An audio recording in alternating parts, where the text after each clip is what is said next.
New Jersey Center for Tourette Syndrome and Associated Disorders, its directors and employees, assume no responsibility for the accuracy, completeness, objectivity, or usefulness of the information presented on our site. We do not endorse any recommendation or opinion made by any member or physician, nor do we advocate for any treatment. You are responsible for your own medical decisions. Now I'm going to turn over the introductions of our speaker to Martha Butterfield, the webinar coordinator of NJCTS. Marty? Kelly, thank you, and good evening, everyone. Welcome to our tonight's webinar on sleep problems in children. Our presenter tonight is Dr. Courtney Weiner. Dr. Weiner is a clinical director at the Child and Adolescent OCD, TIC, Trichotillomania, and Anxiety Group at the University of Pennsylvania. That group is also known as Cottage. She received her Bachelor of Science degree from Lehigh University and completed her graduate degree in psychology at Harvard. Dr. Weiner completed her clinical internship at NYU Child Study Center and Bellevue Hospital and received her Ph.D. in clinical psychology from Boston University. She specializes in the assessment and treatment of child anxiety, mood, and related disorders. She also has specialized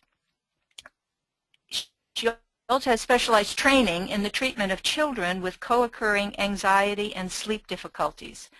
Dr. Weiner has special interest in disseminating information about best practices in the assessment and treatment of childhood anxiety to the community by providing workshops and trainings for school staff, parents, and other medical health service providers.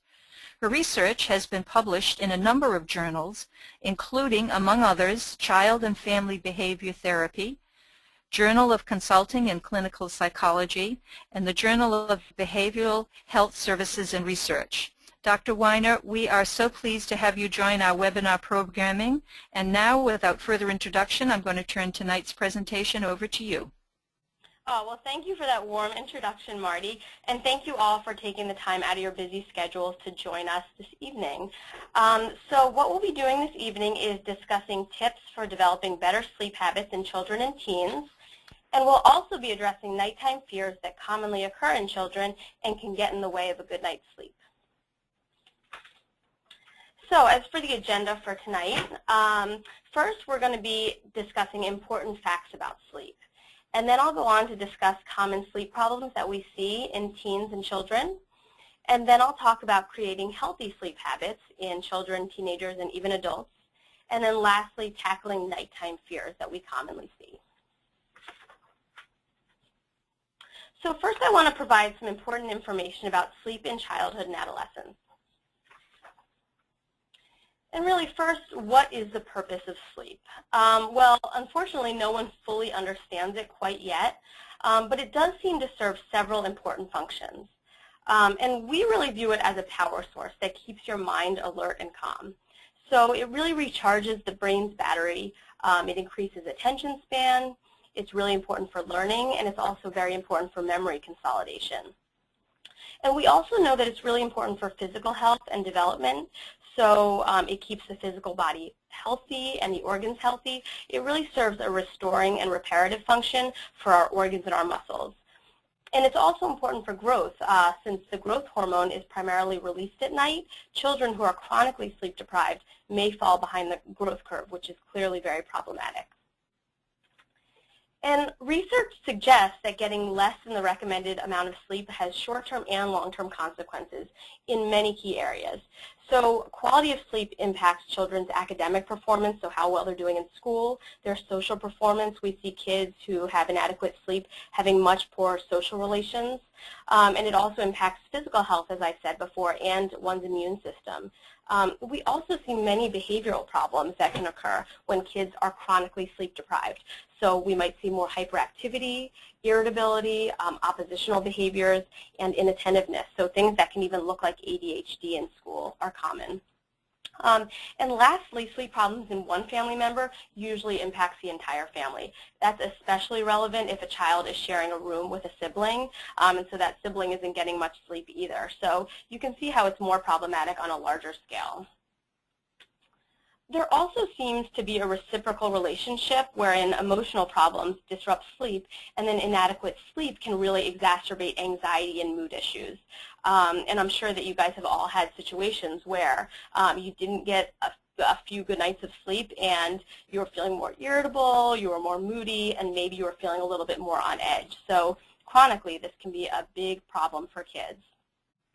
We also know that early sleep problems predict certain issues later in life, including more hyperactivity, depression, and anxiety. Just with sleep problems alone can predict those issues.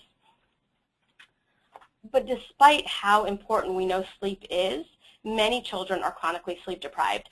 So it's estimated that between 45 to 60% of children school age are sleeping less than recommended, and 80% of teenagers sleep less than recommended.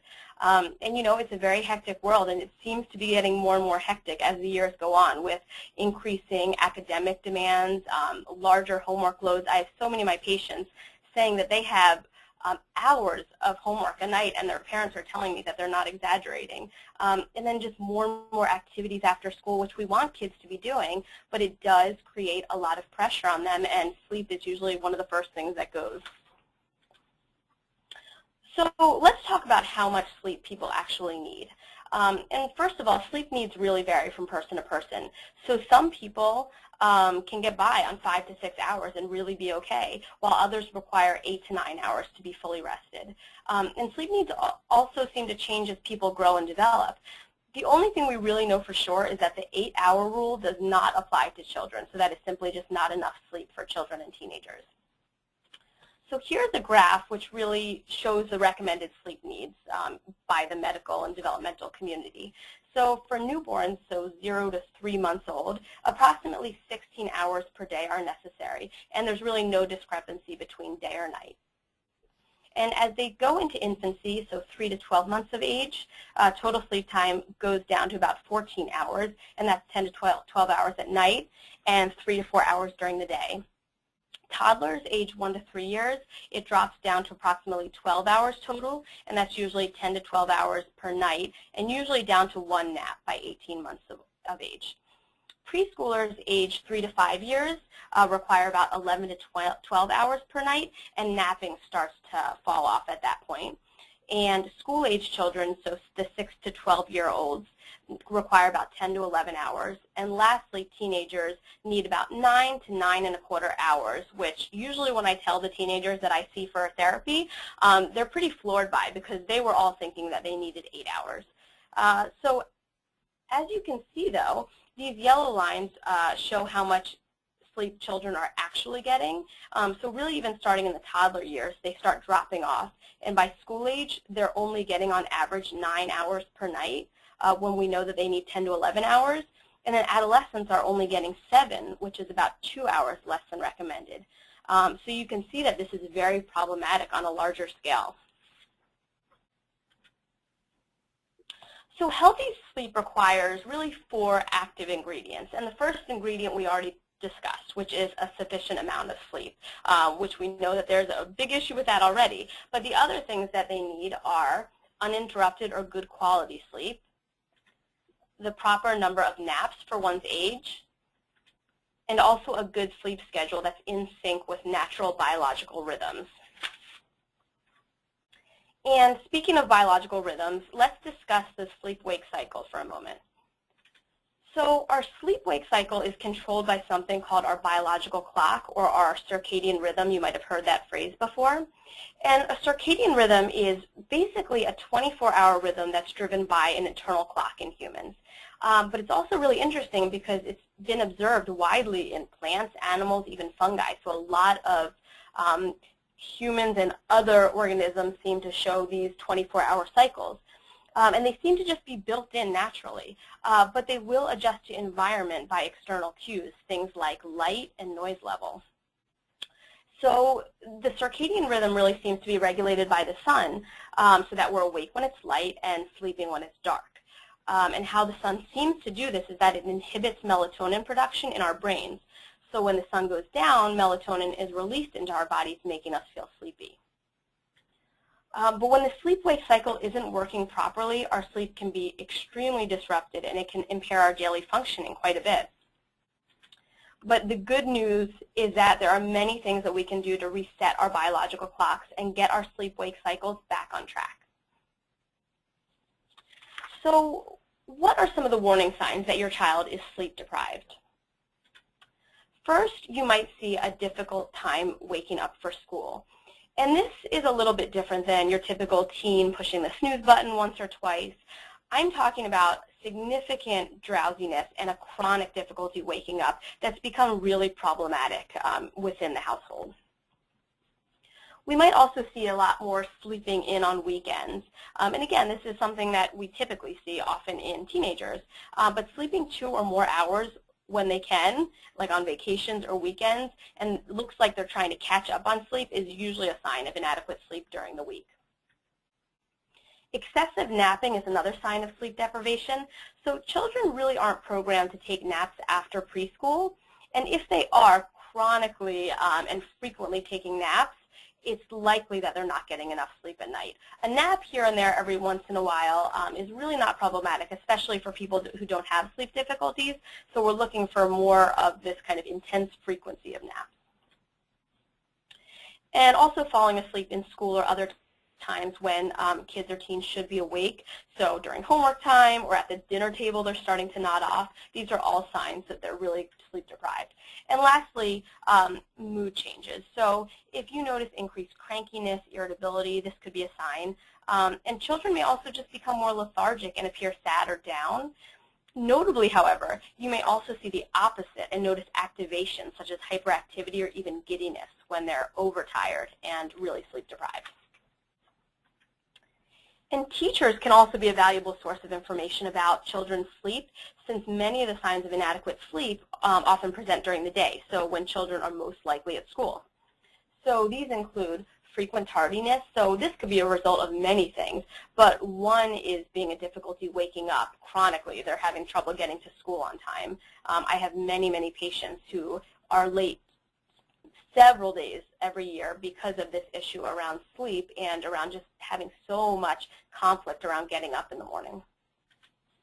They might also notice a habit of falling asleep in class or just kind of nodding off and closing their eyes while teachers are lecturing. And other signs of daytime fatigue, such as being really slow moving, frequent yawning, or daydreaming. Teachers might also notice inattentiveness, which again may be driven by several things, but one is inadequate sleep. And they also might see other behavioral issues such as hyperactivity or irritability. And some sleep-deprived children actually can look even depressed because they're so lethargic. And lastly, many of these children end up in the nurse's office since they're having difficulty concentrating in class, or they may even misinterpret their feelings of fatigue and low energy as illness. Okay, so now let's talk about the most common sleep problems that we see in childhood and adolescence. So first, it's really important to know that certain sleep problems in young children are very common. So up to 40% of children will experience sleep problems at some point in their lives. And these are typically short-term and very transient. However, in a subset of these children, they will persist and may start to impair their functioning. So in toddlers and school-age children, common sleep problems that we see include, the first one is testing limits around bedtime and the bedtime routine. So things like refusing to brush their teeth, asking for 10 more minutes of TV time or more story time, things like that.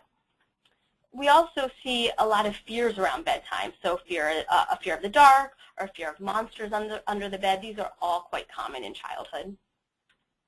Nightmares are often more frequent in childhood. And lastly, separating from parents or another family member at night is often difficult for many children. And oftentimes there's no need to worry. These problems are usually temporary, normative, and will go away on their own. So in adolescence, sleep problems change a bit, and they look kind of different. So the most common concern that I hear about is teens staying up too late. And this leads to chronic sleep deprivation. And really the problem that I try to explain to parents and teachers is that biological sleep patterns shift toward later times for both sleeping and waking during the teenage years. And so it means that it's really natural for them not to fall asleep before 11 p.m. It's just their biological clock is kind of shifting towards later hours. And you can see how that's already problematic if they have to get up early for school. And so what this leads to is chronic sleep deprivation. Teens need, as I said before, about 9¼ hours of sleep each night to function best, and most teens just don't get that much sleep. One study found that 15% reported sleeping 8½ hours or more on school nights, so most teenagers are not getting nearly enough sleep.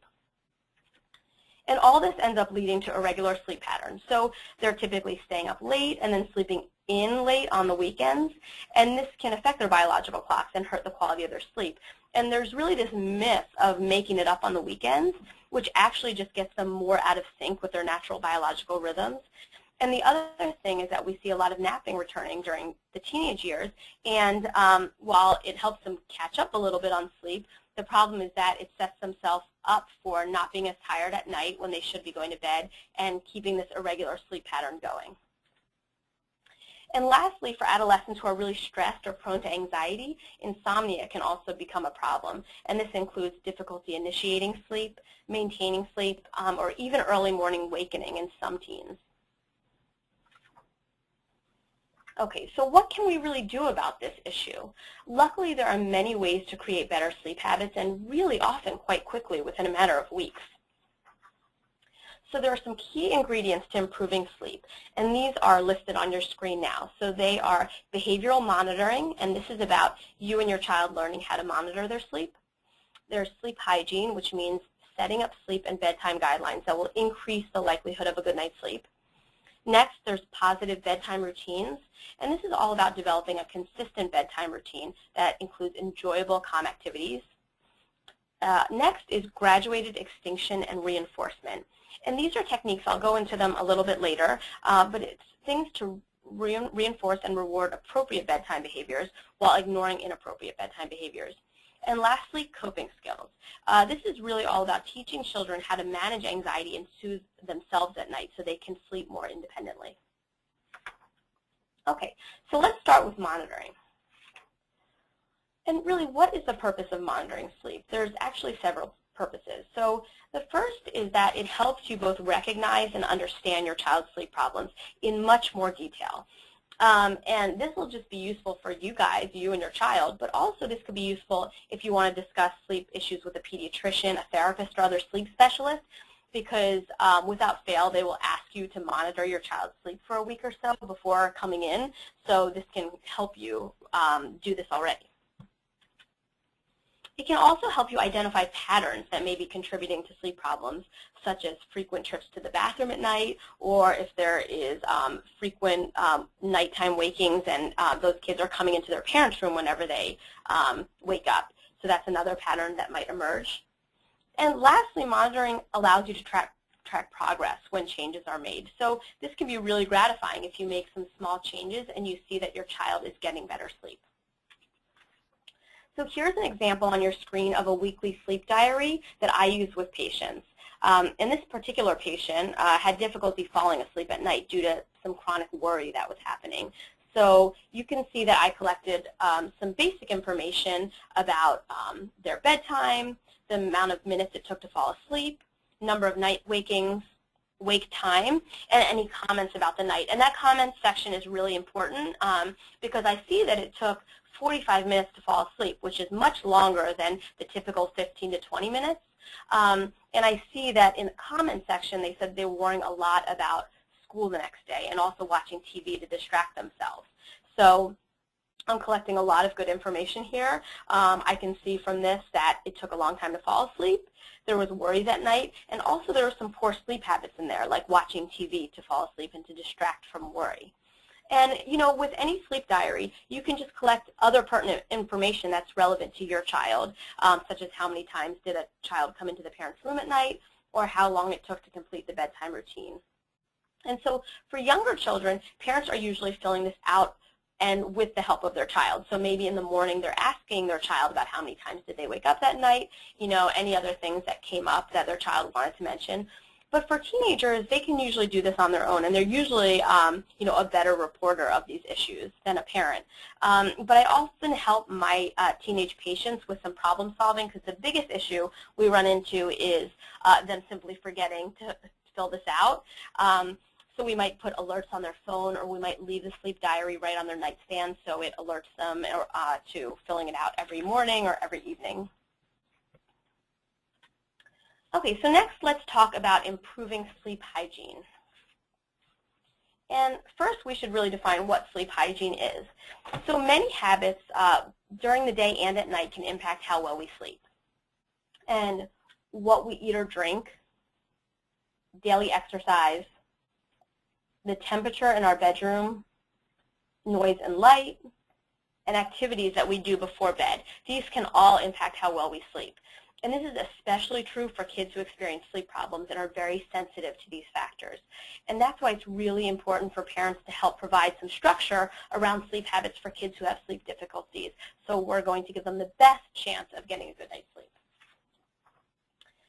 So there are some simple guidelines to promote a good night's sleep, and these guidelines apply to everyone. So even as you're sitting here watching this webinar, and you can think about your own sleep habits and your own sleep hygiene, and whether some of these guidelines might help you as well. So this really isn't just for kids, it's for everyone. So the first thing is bedtime and sleep-wake consistency. So basically you want to go to sleep and wake up at the same time each day within about 30 minutes. And this is even on weekends, and that is really the big issue that I get questions about, is how are we going to get our kids to get up around school time on weekends? And there really is no simple answer, but we can talk more about that later. But everyone's biological clock works best when you wake up and go to sleep at the same time every day. And even going off of the typical schedule one night or for one long weekend can really impact that internal clock. The bedroom environment is also very important. So we want the room to be kept cool, quiet, and dark. So a mild drop in body temperature induces sleep at night. So if you're in a cooler room, it's easier for that to happen. A typical recommendation that we give is to keep the room between 65 and 72 degrees. And as far as the quiet issue, it can be really hard to keep a room quiet, especially if you live in a city or if there are other household members. And again, if a sibling is in the room, it's going to be even more difficult. But the important thing to note here is that what wakes people up is not the noise level, but a change in noise level. So using a white noise machine, for example, is a way to keep the consistent, a consistent noise level and block out other sounds. So that can be really, really helpful. And lastly, it's important to keep the room dark, to keep it really as dark as possible, so it can help with that triggering of the melatonin production. So you can use things like blackout shades, eye covers, and try to eliminate light from outside or from electronics and appliances that make it darker. I know that for my own bedroom, even the tiniest light from an alarm clock really keeps me, it stops me from falling asleep as well. So I might cover that up with a towel or something like that. And the other part of this is stimulus control. So this means that everything in the bedroom environment should signal sleep. So you want to take out all arousing items like televisions, phones, video games. They should just be removed or at least unplugged. And the child's bed should be a place that's associated with bedtime ritual and sleep only. So that means doing homework in the bed, watching movies in the bed, or just playing in their bed is probably not such a good idea, because it's not just associated with sleep anymore. And there are also some things that you want to avoid during the day to make sure that you sleep better at night. So the first is frequent naps. And again, it's no problem with occasional napping, especially with people who don't have sleep problems, but frequent daytime napping after preschool age is usually something that can get in the way of this, a good sleep-wake cycle. You also want to avoid caffeine, and that even means chocolate, because chocolate has caffeine in it. And a lot of times people tell me that they're avoiding it 1 or 2 hours before bed, but caffeine can actually stay in your system for about 6 hours. So that's when you want to start limiting it, is really in the afternoon. And large snacks or liquids 2 hours before bedtime should be eliminated, just because they make people have to go to the bathroom, or it's kind of just sitting in their stomach. And exercise in general is great for sleep, but we know that exercising within the hour before bedtime isn't so good, because it really gets the body activated, which is the opposite of what we want. And lastly, screens 1 hour before bed. So televisions, computers, phones. We really want to eliminate these and turn them off about an hour before bed, and kind of making a house rule of that screens go off an hour before bed. Okay, so the next thing we want to talk about is setting up a positive bedtime routine. And I know that for bedtimes we often think about little kids, but really everybody should have a bedtime routine. And if you think about your own routine, you probably do have a bedtime routine, but you just don't call it that. So we want the bedtime routine to be something that should signal it's bedtime to the child, and that they're going to start this whole bedtime routine, and they know consistently that it happens at a certain time and certain activities are included. And so really the child should know what and when to expect every single night, and this routine should last about 20 to 30 minutes, no longer. And what we want is for it to include relaxing, soothing activities like a warm bath or bedtime stories for littler kids. And for teenagers, it could just be something like reading or taking a shower, things like that. And there are also some things that we want to make sure we avoid during the bedtime routine. So one is high energy activities, so things like playing outside or running around, even cognitively arousing activities like video games. These kind of keep the mind too alert to get ready for bed. So we want to eliminate those during the bedtime routine. We also want to avoid potential conflict. So you know your child better than anyone else, and there might be certain things that end up leading to conflict, like picking out the clothes for the next day or talking about the homework that they completed. And these things can be addressed, but just not during that 20 to 30-minute bedtime routine. And lastly, we don't want this routine to ever be extended beyond 20 to 30 minutes, because this will lead to kids trying to extend it because it's such an enjoyable thing, that if they see that it can be extended, they will end up asking for that extension for a lot of nights, and this could lead to more conflict. So really these things are all what you want to prevent, because they can either delay or extend the routine or create a negative interaction that the child will not associate with calmness and tranquility, which is exactly what we want. Okay, so now let's focus on graduated extinction and reinforcement. So reinforcement paired with graduated extinction is one of the most powerful techniques you can use to change behaviors. And I'm going to go into talking about both of these now. So first, let me explain a little bit more about what graduated extinction is. And basically what it means is ignoring a child's protest about going to bed as much as possible. So for example, if a child is crying or yelling about having to go to bed, what we want parents to do is to calmly explain that it's bedtime and not engage in any further argument or debate about it, to simply ignore any further debates. And it's also really important not to make deals with your child about staying up later. So we really don't want people to allow their child to stay up an extra half hour if they're whining about going to bed. This is something that really should be ignored, because if you don't ignore it, it's going to reinforce an inappropriate behavior and teach your child that you'll allow or even reward this kind of behavior, so they're much more likely to whine and protest in the future. And if a child attempts to leave the room or get out of bed after the bedtime routine has completed, you want to firmly and calmly remind them that it's bedtime and send them back to the bedroom. And any continued protesting should be ignored. And this might even mean that the child has to be physically returned to their bedroom. And if the child is crying out but remaining in bed, simply remind him or her once that it's bedtime and then ignore all further protesting. But lastly, if the crying or yelling continues, you may want to develop a check-in system that's gradually phased out, because it's better for the child to stay in their own bed and for you to check in with them rather than for them to check in with you in your room. So you might want to start by checking on them once every 5 minutes, then down to 10 minutes and 15 minutes. And the goal is to eventually keep them in their own bed and having them fall asleep on their own in their own bedroom. And what we want to pair graduated extinction with is what we call reinforcement of appropriate bedtime behaviors. So praising the child whenever he or she demonstrates appropriate behaviors, like sleeping in their own bed or soothing themselves to sleep at night.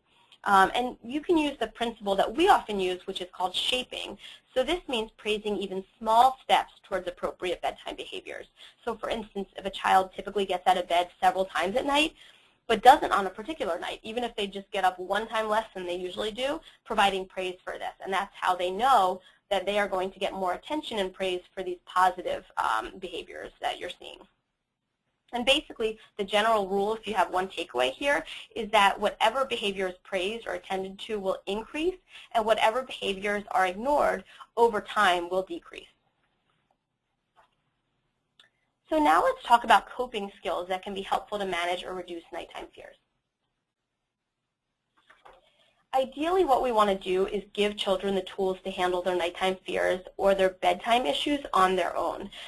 This is not only going to help them sleep better, but it's also going to give them a sense of efficacy and pride. I can't tell you how many patients I've worked with who have conquered their nighttime fears and are sleeping in their own bed and sleeping well now, who are just so proud of themselves and are telling their friends, all these things that they're learning.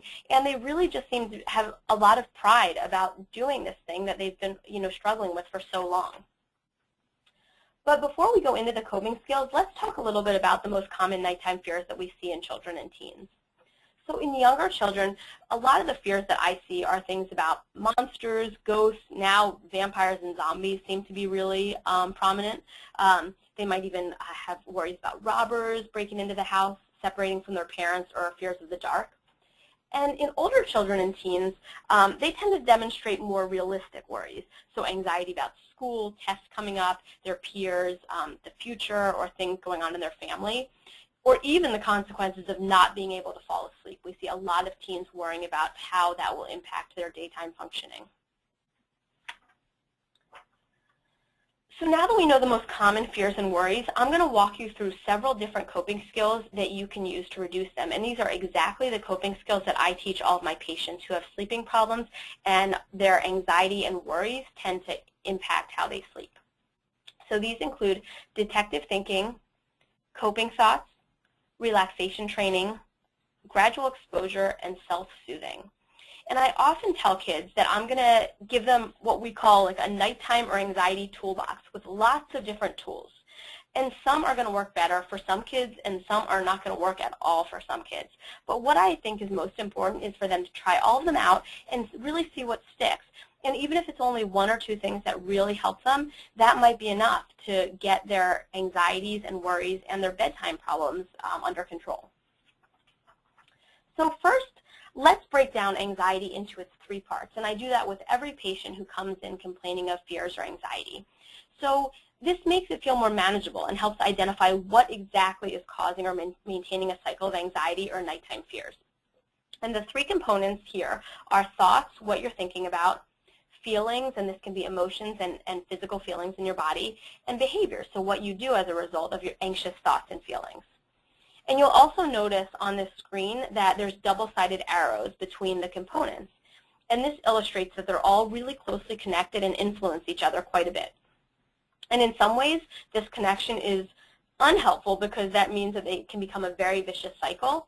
But on the other hand, once you target one, you might be able to stop the entire cycle in its path, which is the really good news.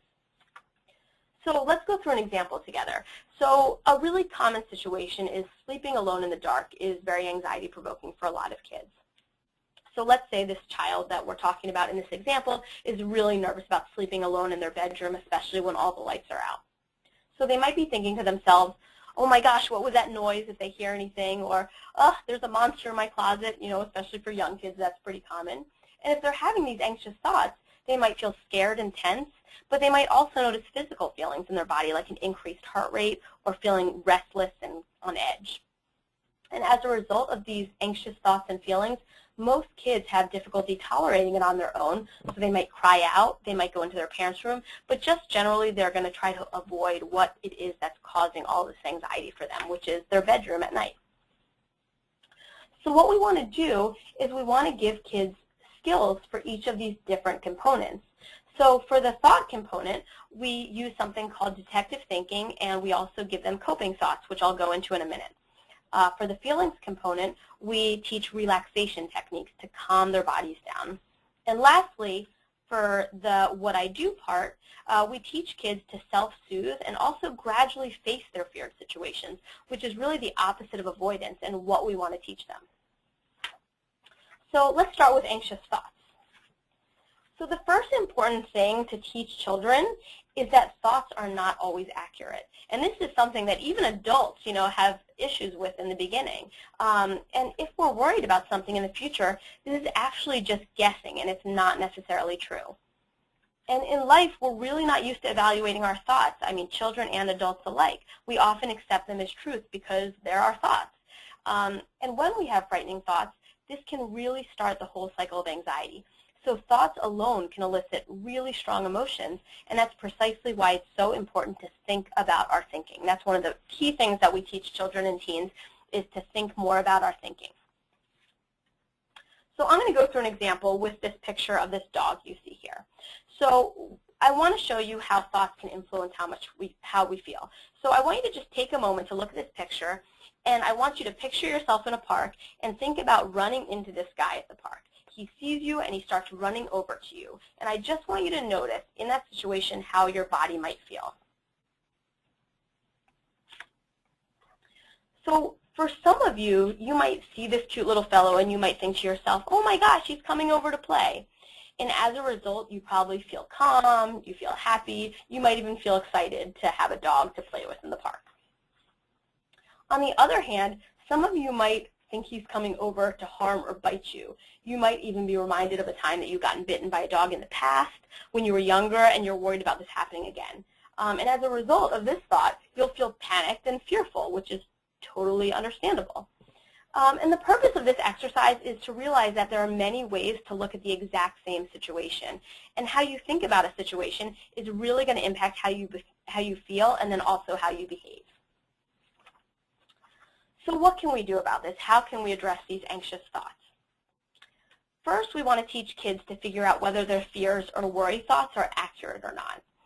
So if thoughts really are accurate, then we're going to teach them how to cope with the situation. So for example, a common thing that comes up is, someone worrying about a test that's coming up.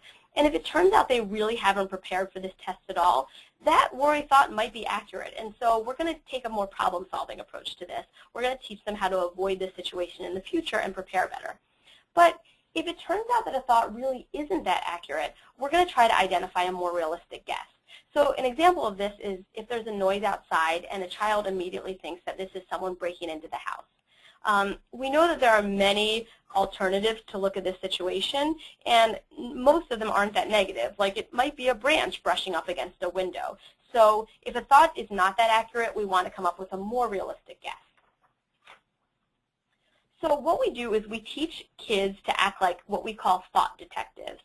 So really, we shouldn't just believe everything we think. Instead, let's treat every thought as a guess or a mystery to solve. And solving a mystery means collecting evidence. So let's go through an example of detective thinking together, and I'll go through all the steps as well.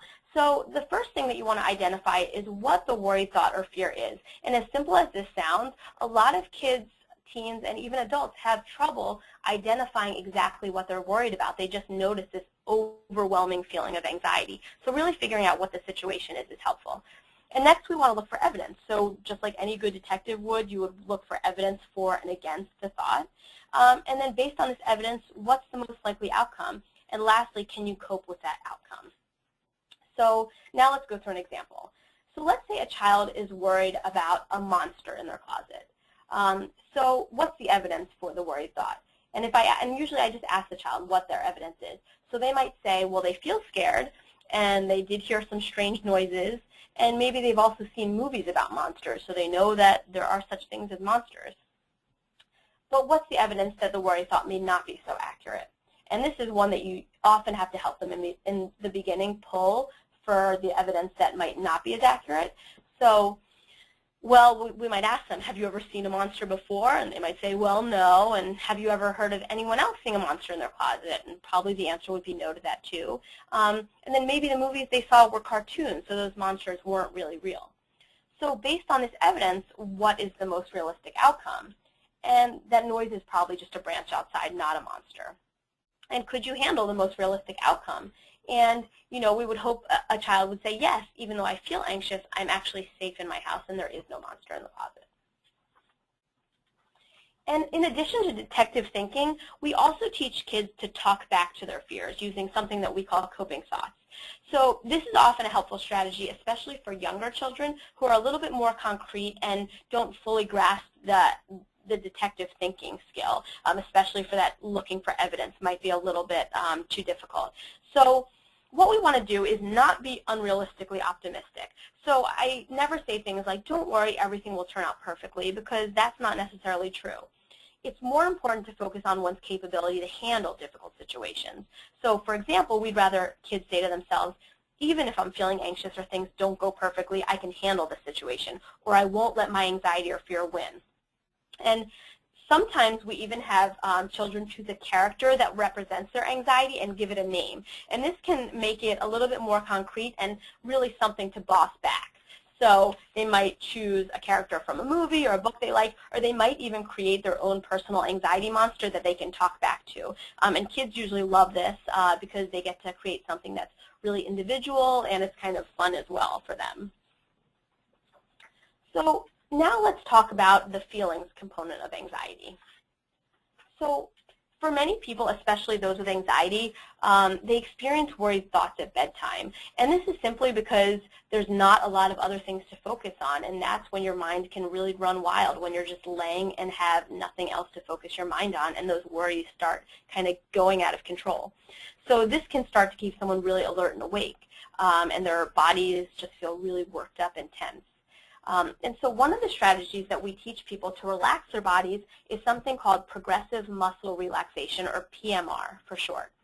And PMR involves successively tensing and relaxing certain muscle groups in the body to help release muscle tension and promote physical relaxation throughout the entire body. It also helps them focus their mind on something else, and we don't want people to have to frantically distract themselves, but having something to focus your attention on instead of your worries can be very helpful for promoting sleep. So I'm going to be playing you a short example, and this is PMR. It's from a CD created for anxious children called I Can Relax. And it was developed by Dr. Donna Pincus, who is the director of the Child Anxiety Clinic of Boston University. So I'm just going to be playing you a short clip so you can hear how progressive muscle relaxation works. As you sit in your relaxing place, picture the sounds you hear. If you're on a beach, you might hear waves or birds. You might also hear kids playing in the sand. You might be someplace like on a camping trip, and all you can hear is the sound of crickets in the distance. Or maybe you're laying on a raft in the pool, feeling the warm sun. Wherever you picture yourself, you suddenly find yourself feeling quite thirsty. You think to yourself, wow, wouldn't it be great to have a great big drink of lemonade right now? Suddenly, a lemon tree appears right next to you, and you pull 2 lemons off the tree. Grab the lemons from the lemon tree with your hands. Rest your hands on your legs, palms up, facing the ceiling. Pretend you have 1 lemon in each of your hands. When I say go, I want you to make each of your hands into fists and squeeze your fists as hard as you can. Picture that you have a lemon in each of your hands and that you're squeezing the lemons to make yourself some lemonade. As you hold your fist tight, picture the fresh lemon juice filling up a tall glass. Ready? Go! Hold it. Really squeeze your fist together. You start to see the lemon juice fill up the cup just a bit. Ready? Hold it. And relax. Drop the lemons and watch how good it feels to feel your hands relaxed after they felt so tense. So you can find many different PMR scripts anywhere. They have different applications on phones and free websites that have these PMR scripts. This one is particularly helpful for younger children because it helps them visualize various body parts and how to tense and release them, like squeezing a lemon.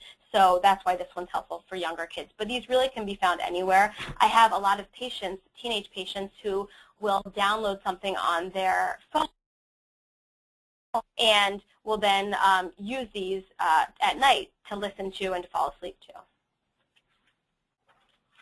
So last but not least, let's talk about behaviors that maintain the anxiety cycle. So it's really not enough to just talk about that a situation is safe and how unrealistic fears are. And really, a child must experience anxiety so they see for themselves that they can handle it and that it will come down over time. And how we do this is by taking small steps towards feared situations. And it's kind of like learning to swim. We would never push someone right in the deep end when they're not prepared. We would, start by putting a toe in the water, and then once they get comfortable with that, maybe going a little further in. And that's exactly the same way that we face fears. So what's really important, though, is that once is not enough. So if a child is really nervous about sleeping in their own bed, doing it one time is probably not enough for them to start feeling really comfortable. Repetition is very important. So just like anything else, practicing over and over is what leads to mastery and to feeling confident. And avoidance really can't be an option, especially at last minute. So if a child has a goal and you guys have developed a goal together, and at the last minute they kind of back out and they say that it's too hard, this really strengthens the belief that the situation is dangerous, and it makes it more difficult to kind of jump back in that pool. So another word for all of this is what we call exposure. And this basically means exposing yourself to the things that you're anxious about and to change how you think and feel about it and your ability to cope with it. So we guide exposure by creating a fear hierarchy. And for younger children, we often call this a bravery ladder. So first, what we do is create a list of situations that are causing anxiety or are currently avoided. And as a therapist, I do this jointly with the child. No matter how young they are, I ask them to help me develop this list. And parents should also create this list along with their children. And next, we want to rank order these from easiest to most challenging. And finally, you might decide on a reward for the completion of each step. We'll talk more about rewards in a minute. And we rank them by using something called a fear thermometer. And this is just an example of one. I often use a 1 to 10 scale. A lot of kids like 0 to 100. Some people use 0 to 8, whatever you want to use. But we want to have some kind of way of children letting us know how anxious something makes them feel. And 1 would be not at all, and 10 would be the most difficult situation. And kids, even as young as 4, can do this. I work with a lot of kids, and all of them use one of these thermometers. And sometimes you have to use examples of, what's a 10, and that might be letting a tiger into the room, and a 1 might be eating a bowl of ice cream, because that's not something that causes anxiety at all. And then here's an example of a bravery ladder that I developed with one of my patients.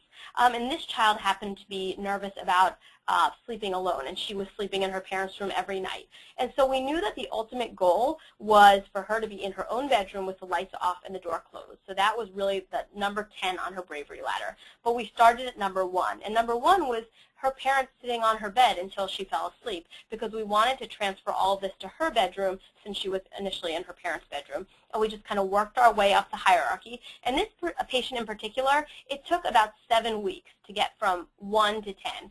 Some patients are really motivated and can do this in 1 or 2 weeks, and some patients it might take a week for each of the steps. So we really want to go according to what their abilities are and their level of motivation as well. And using rewards is something that many, many parents decide to do. Other parents aren't so keen on the idea, but we really think of it as compensation for hard work. A lot of parents worry about bribing their kids to do things, and what we say is that it just keeps motivation high, and it keeps kids' enthusiasm levels high, when honestly, a lot of them don't care to sleep in their own room. They would say, no, I'll sleep with my parents forever, that's fine. And so the motivation is pretty low on their end, so we have to increase it in some way. And really, they should only be used in the short term. So their rewards are used to encourage a child to face a feared situation until she or he feels comfortable with it, and then move on to more challenging tasks. So what's really important is to follow through every time. So if rewards aren't given consistently, then a child is probably going to give up because they're going to lose motivation and not really trust in that system that was developed. And it's best if the reward can be given pretty immediately. So not like, we'll have a party in a month if you can do all these things, but something that can probably be given that day or the next day. And really, these should encourage independence. We want kids to think that brave choices are coming from them and their parents aren't really just forcing them to do it. And finally, the best reward is always praise and attention. So even for teenagers, I'm constantly surprised by how much it means to them when their parents just really notice what a good job they're doing and the improvements that they're making. So here are some examples of the reward systems that we recommend or that I've used with patients before. One thing is I often create something that we call either Courage Cash or Brave Bucks, and you can print these out with the child's name on them so they feel a little bit more individual. So it could be like Tom's Brave Bucks, and you can print it even out on green paper so it looks a little bit more like money. And every time they do something that's brave, they get one of these Brave Bucks. And for some kids, even just collecting the Brave Bucks is enough. They don't even have to turn it in for a larger prize. But you can also use something like a token system, so collecting tokens in a jar for every target behavior so the child can really see those tokens building up, and then they can cash those in for maybe a reward that they've been working for. Or even a simple treasure jar box with small rewards that they can earn. Now, older kids usually need something a little bit different. They may prefer more privileges. So, for example, extra computer time or having a friend sleep over if they engage in these behaviors that you're trying to reinforce. And last but not least, we want to teach kids ways to soothe themselves at night. Because ultimately, we all have nights when we can't fall asleep or when we wake up in the middle of the night. And what we want to do is give kids the tools to be able to soothe themselves back to sleep and not need their parents when these things happen. And really, what we want them to do is feel independent and have confidence in their ability to manage their emotion and their emotions and their anxiety. So one thing that can be really helpful for this is a bedtime coping basket. So this can be really helpful for children with nighttime fears or just difficulty sleeping alone. We want to supply them with all the tools that they need to get through the night on their own, and it's easily accessible to them. So I might include things like a relaxation CD, like the I Can Relax CD that I played for you, or just some calming music that they like. I might also include a small reading light or a flashlight, so they don't have to turn on those big overhead lights, and they can keep the room dim and not inhibit melatonin production. I might also put in things like detective thinking worksheets that can help them notice or challenge their anxious thoughts right in the moment. Or for younger kids, I might just put in coping cards that they've actually written by themselves so that they can access those thoughts and talk back to their anxiety right in the moment. And we also might put in some soothing, quiet activities. So if they wake up in the middle of the night, instead of just immediately running to their parents' room, maybe they can have some books, crayons, maybe an iPod with some music that they like. For older kids, sometimes podcasts is something that they really like to listen to that gets them, doesn't really activate their mind too much and can get them to go back to sleep. So we don't want to put in really mentally stimulating things like an iPad, something that's also giving off a lot of light. You might also want to put in a bottle of water if they frequently get up to take a drink of water. And these are all things, and you can really develop this basket and make it look nice and develop it with the child, and they get really excited about these baskets. I've had almost all of my patients who have sleep problems develop one of these. Even teenagers, it might not have, books like Goodnight Moon in it, but it might have just some books that they're reading or some other activities like a journal or other things that might help them get back to sleep. So, and lastly, I've listed some helpful resources for parents that I often recommend. And so this list includes books on sleep and also books on how to help anxious children. So thank you very much for your time this evening. I hope you found this information useful, and now I'm happy to answer any questions that you might have. Okay, thank you very much. Can you hear me okay? I can hear you. Okay, great. We've got a number of questions. I'm going to kind of launch right into these. Okay, great. In your experience, is there any evidence or research that you're aware of about the positive or negative possibilities of sleeping with pets, like having the dog in bed with you, having the cat in bed with you? Could you talk about that a little bit? Yeah, I don't know of any research evidence, although I could certainly look into it, but I do have some more anecdotal evidence just from working with patients. I have one patient who has a cat, and this cat has really become a self-soothing tool for this person. And so if she wakes up in the middle of the night, she can have her cat there to pet, and it's really helped her a lot. So in that regard, that was very helpful. On the other hand, especially more active pets like dogs who might make noises, might roll over in their bed, this can be really problematic because kids who are more sensitive to these issues like noise or movement, this is going to wake them up more frequently. So if a dog or a cat is very active and in the room, I would rather have them next to the bed, not right on the bed for that movement purpose. And the other thing is I might just have them as part of the bedtime routine. So for 20 or 30 minutes, they can be in the bed, play with the child, have them be soothed by that, but then take them out of the room. That's what I would probably recommend. Okay, good. This question, it involves a 13-year-old who wakes up every night around 1 a.m. in a panic. This family has tried clonidine but had no success. So do you have any suggestions along those lines? Yeah, I would probably want to dig in further into what's going on because it's true that a lot of kids, and most people do wake up at certain times during the night and they can usually fall right back to sleep. But especially with people with anxiety, sometimes when they wake up, they get very panicked about that, right? They're not really sure quite what to do. They might have been just having a nightmare, or they might just be really panicked for whatever reason. And sometimes they immediately go into their parents' room, or they just start on this anxiety cycle of having a lot of anxious thoughts, whether that's about their sleep or about something else, and it kind of exacerbates this whole cycle. So the first thing that I would do is probably work on just looking at their daytime stress, because we know that daytime stress can exacerbate sleep problems at night and make them wake up more. So they might need some stress management during the day. But the other thing is getting them to manage their thoughts and their behaviors differently when they do wake up. So instead of catastrophizing those situations of like, what am I going to do? Why do I feel so anxious? Maybe doing a little bit more of that detective thinking, or thinking to themselves, okay, well, so I'm up. It's no big deal. What can I do now? And if they have one of those nighttime baskets where there's a lot of things that they can access right in the moment, they might be able to just be up for 15 or 20 minutes and then fall right back to sleep. And if they can do that a few times, they might start feeling a lot more confident and a lot less scared about going to bed. Because what I often see happening is that when this cycle starts beginning, then they get really anxious about going to sleep, and this makes it much more likely for them to wake up at night. So we want them to stop being so anxious about going to sleep and realizing that waking up in the middle of the night is not such a big deal. Okay, so in that scenario, for example, when would you opt for counseling then? When would you think, if you had that situation, or others obviously, but when does that decision come into play?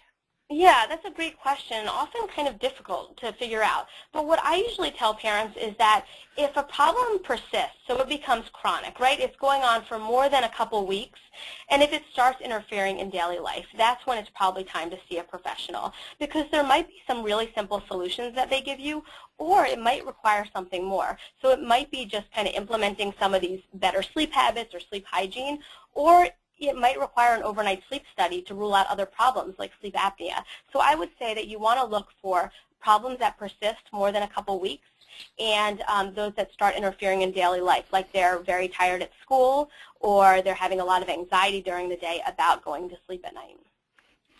Okay, you mentioned sleep apnea in your last answer, and actually I had a question about that as well. So how common is that in kids, like the real sleep apnea where, you stop breathing and that sort of thing? This isn't one of my areas of expertise, so this is something that I'd rather look into and give a good answer.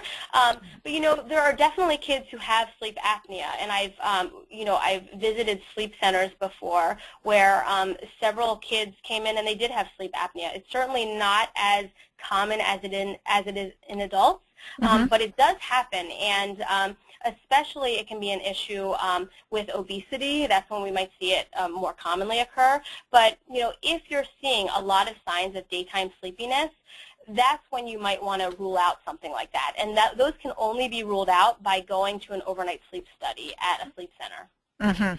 Okay. But I will look more into about how common it is, and I can answer that on the blog. That would be great. Thank you. Can you talk a little bit about melatonin and its use with kids who have sleep difficulties? Yeah, this comes up a lot with kids who have anxiety and have sleep problems. And I know from my own practice that a lot of patients find this very, very helpful, and some swear by it and wouldn't be able to function without it. I typically recommend targeting other things first, though, before I start to go to any kind of supplement or medication. So there are so many small adjustments that can be made to sleep habits and sleep hygiene first. But if all those things are tried, then I might talk to a sleep specialist or pediatrician about trying out melatonin, because from what I know of it, it doesn't seem to have many bad side effects. And it seems to help a lot of people get to sleep. So it's not something I'm opposed to, but I usually would try that as a plan B. Okay. Have an example of a recommendation or your thoughts for a child that has a medical problem. So when this kid goes to bed, he worries about the medical problem. So he's not afraid of something external, but rather he's worried about what's going to happen to him, and he frets over that, and it makes that whole sleep time thing difficult. So it's a slightly different scenario than what you've described, so it's not afraid necessarily, but there's a situation that makes it difficult. Yeah, and I commonly see patients who do have some medical issues, or some who don't have medical issues, but they're really concerned about having some unknown medical issue. I was recently seeing a patient who was really worried about his heart stopping in the middle of the night, and so he would pay a lot of attention to his heartbeats when he was going to sleep, and this would actually keep him awake. And so what I would typically do for these patients is, first of all, I think that there would have to be a lot of what we call psychoeducation about the likelihood of one of those things happening. And if someone has a medical condition, it might be likely or it might not. I'm not sure. It depends on the medical condition. But we would probably want to go through those detective thinking steps to really collect evidence on how likely it is. And if it is not very likely, to reassure them that it's probably not going to happen. But then once they get into bed, this worry cycle can just start. And so what we'd want to do is probably go with some of those self-soothing techniques. So with the progressive muscle relaxation, that's something that can help their mind focus on something else. Or they might want to listen to something else, like a relaxation tape or some relaxing music, and really try to keep turning their mind towards something else and talking back to those worries about, I probably am safe and I'm okay, and if something happens, my parents will help me through it. So really just being able to cope with those anxious thoughts. But if they were persisting and really stopping the child from sleeping, that might be something where I might take them to an anxiety specialist to have that further assessed. Okay. Can you explain what the circadian sleep rhythm thing is? Yeah, sure. So it's, like I was saying before, it's really this 24-hour cycle that our bodies are on. And it seems to go back to our, way, way back ancestors who would have to be, awake during the day because they didn't have electricity, so they would need the sunlight to see. And then they would be asleep at night because they simply couldn't do the things they had to do because there was no light. And that really has persisted. And we still have these 24-hour cycles where we're more inclined to sleep at night and more inclined to be up during the day. And we see that with shift workers who, work at night. It can be very hard to get their body to shift because we are naturally inborn with this cycle in our bodies. And we can adjust it because environmental factors influence it, but this is really just our natural biological rhythms. Okay, thanks for clarifying that. I have a question about a 3-year-old. Okay. Who, so the question is, will this 3-year-old outgrow the problem of having the mom have to stay with her until she falls asleep, or should I really start working on it? It's not usually a bother to wait till she falls asleep, but it's the pattern of the thing that I think causes problems. Right. I think that's a great question and something that comes up so often. I hear it from moms and dads of infants toddlers, I mean even, school-age children where they've gotten to this habit of, helping them soothe themselves to sleep at night, and the children really do not develop that skill on their own. So I would say as early as possible, and definitely for a 3-year-old this applies, is you want them to start doing this, you want to have a very common relaxing bedtime routine with them, but as soon as they're getting drowsy, you want them to fall asleep on their own. We say the same thing with babies, that we don't want to put them into their cribs when they're sleeping because we want them to learn how to soothe themselves to sleep and not require somebody to rock them to sleep. So the principle really applies. So that's something that I would start working on as soon as possible. Okay. Do you think doing something special, and I'm just speaking from personal experience today. Right now we had a child that couldn't sleep. So we got the bed fitted up with, he was an older kid, fitted up with a feather mattress and a down comforter, and had this special kind of little area that was, and then he didn't wake up cold. That was the other thing. He used to wake up cold all the time. And that's perfect. That is such a perfect example of making their bedroom a haven. We want them to be really excited to be in their room. And sometimes it is just small tweaks. I mean, there was one child who was having so much trouble that I was working with sleeping, and it turned out they just didn't like the angle of their bed. They were facing a window and they didn't like that. We were able to move the bed around, and it made such a difference for them. And we want to have comfortable blankets, and a lot of times I have kids help decorate their rooms. So it really feels like this comfortable place that they can't wait to go to. That's what we really want to happen. So I think that's a wonderful example. Okay, good. Well, it worked anyway at the front for us. Even better.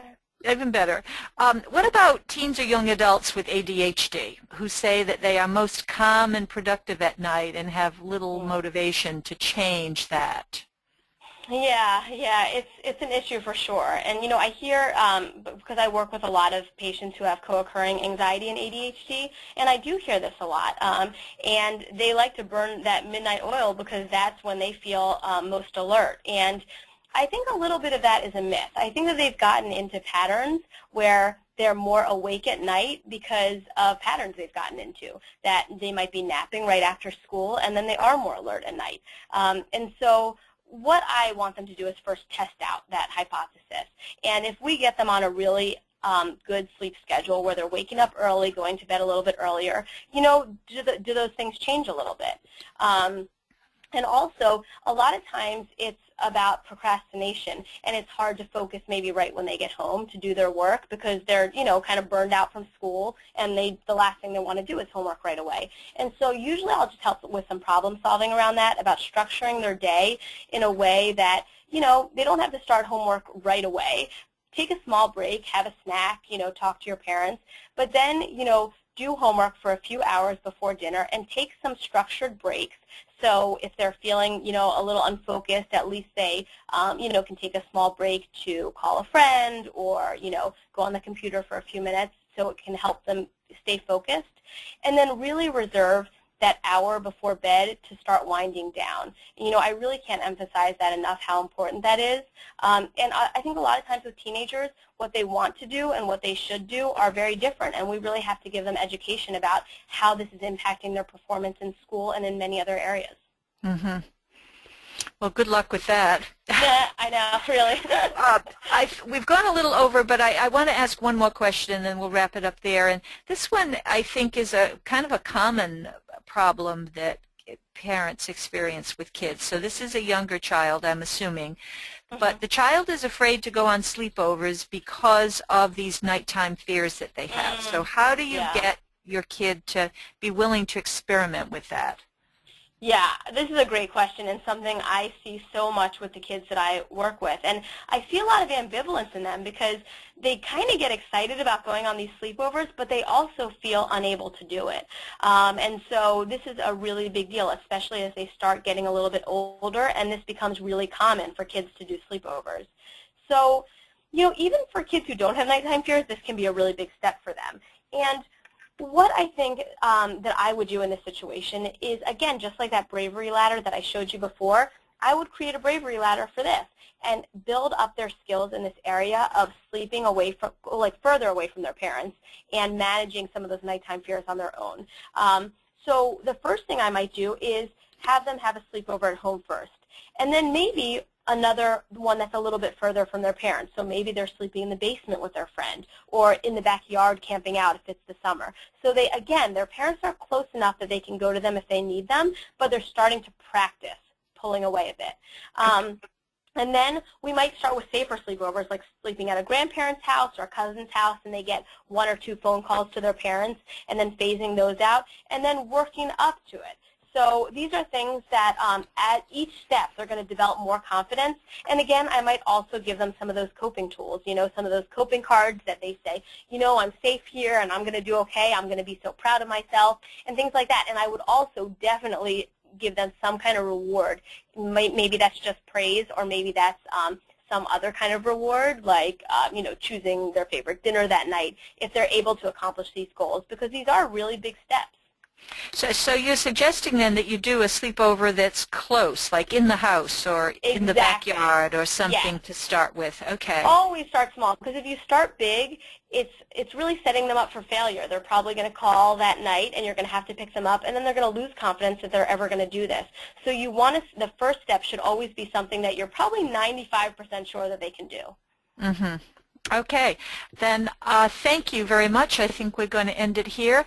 That was a lot of great information. Thank you so much for your presentation, Doctor. Great. No, thank you. Thank you all for listening. You're most welcome. I'm going to turn this over to Kelly now for wrap-up. All right. Thank you for joining our webinar on simple steps to improve your child's sleep. There is an exit survey which we need everyone attending to fill out. The webinar blog is open now and available for the next 7 days on the NJCTS website. For any additional questions that were not covered in tonight's presentation, that website is www.njcts.org.